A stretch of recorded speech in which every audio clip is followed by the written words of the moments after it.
Hi everyone, my name is Nick Pavlov and I welcome you to our channel.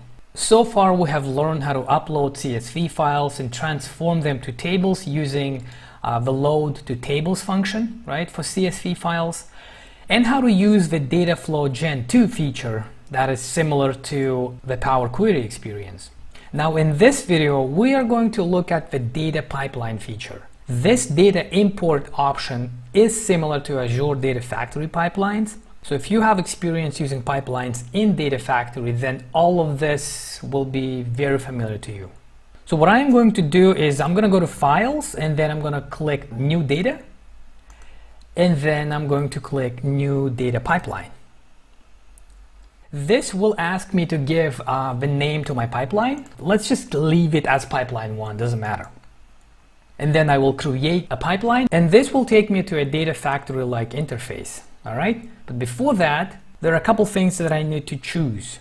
First, you will choose your data source. If you want, you can choose sample data sets from this above section right here. There's COVID data, taxi data, public holidays, whatever. Alternatively, you can go down here and then choose a data source. For this example, right, I'm going to be connecting to our SQL server. So what I will do, I will go down here and I will choose Azure SQL Server right here. Then I will click Next. And in the next window, I will configure connection to a data source. So if you haven't done that, you will choose Create New Connection, and then that will, you will go ahead and proceed with providing your connection strings, database name, that kind of stuff, right? I already did that, so I will use an existing connection. Then I will test connection. Make sure that it is working. All right, it says connection successful, and then I click Next. After configuring a data source, right, this will take me to that page and it will provide me a list of tables that live in that data source. So in my case, this is a sample Northwind data set. I will go ahead and select 3 tables, right? I don't need to take all of them. It doesn't matter which tables I'm going to select. This is just for purposes of showing you guys, right? So I will select orders, product, and categories, right? And then I'm going to click Next. And then in the next page, you will select a data destination. So where you would like to put your data. I will select an existing data lake which I have in my workspace, right? Click Next. And then the next window is for data transformation. So you can select the columns that you would like to bring into the pipeline. You can match columns from one data source with another data source, and you can change data type. In this window, I can go to separate tables, and then I can select which columns I would like to bring in, right?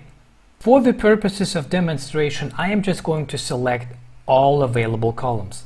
But again, you don't have to do that, right? And if there are certain columns that you do not want to bring, then you don't have to bring that, right? And then you can also change the data type. You can give a name to your destination, right? So if in your destination you have a different naming convention, you have different names for your columns, you can change that too. So for example, if it's not product name in your data destination, you can change this to product category name, for example. In the destination, your column will have that name, whatever you will indicate in this window. So this is a very helpful feature of Data Factory actually, right? This is part of the data transformation feature. So then, right, I will click Next. I will make sure that everything is configured correctly. So I have 3 tables, which I am going to be taking from Azure SQL Server to a LakeHouse. And then I am going to start data transfer immediately, and I will click Save and Run. A new window interface similar to Data Factory will open. Again, if you know how to use Azure Data Factory, then you will feel at home here. I have one pipeline here, and let me quickly talk about Azure Data Factory. Azure Data Factory, commonly abbreviated as ADF, is a cloud-based service for complex data ingestion and transformation. ADF helps you to create data-driven workflows and orchestrate and automate data movement and transformation. ADF allows you to create data pipelines that move and transform data And then these pipelines can run activities on a schedule if needed. Currently, we only have one activity, which is copy data. However, if we want to add more activities, then I will go to the Activities tab and add one of the activities to our pipeline. For example, I can add a script. And then when I do this, on completion of this copy activity, for example, right, I would like to connect this. What the logic is here, after the copy activity will finish, then, for example, this script can run. And I have, if I click to settings right here, let me bring this up a little bit here, right? I can name this activity here. I can select, the certain settings, that kind of stuff. And then I can put a code in here. A data factory pipeline is a logical grouping of activities that you can put together to perform a certain task. For example, a pipeline can have a set of activities that can ingest, clean, transform, and monitor your data. This video is not about data factory and its activities, so therefore we are going to keep this simple. If you're interested in data factory and data engineering in general, I recommend taking Microsoft's DP203 exam on data engineering. In this video, we're exploring the features of Microsoft Fabric, right? So that's why I deleted the second activity. And what I am going to do before I will go back to my LakeHouse, what I will do, I will click to my activity, the one copy activity that I have, this up a little bit. So here are the details of my activity. Obviously the name of it, this is the source of my data, right, where my data is right now. It is an Azure SQL database right now. And the destination, this is where I would like to move data to. So I'm moving data from source to destination, and the destination is LakeHouse. Let me go ahead and do run, and let me do save and run. Let me click OK.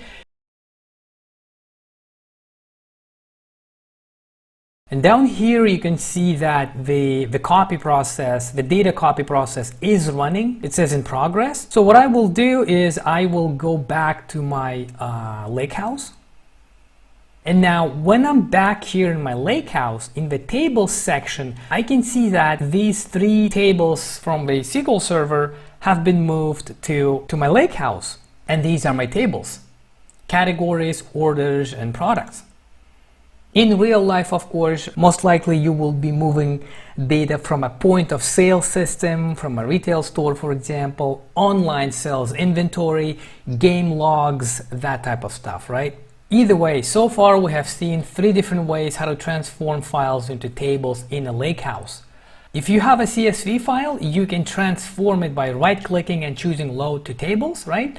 The second option is to use the Dataflow Gen 2, which we looked at in the previous video. And then today we saw the third option, which is to use data pipelines in Data Factory. That's it for today, everybody. Thanks for watching. If you liked the video, please like and subscribe, and I will talk to you later.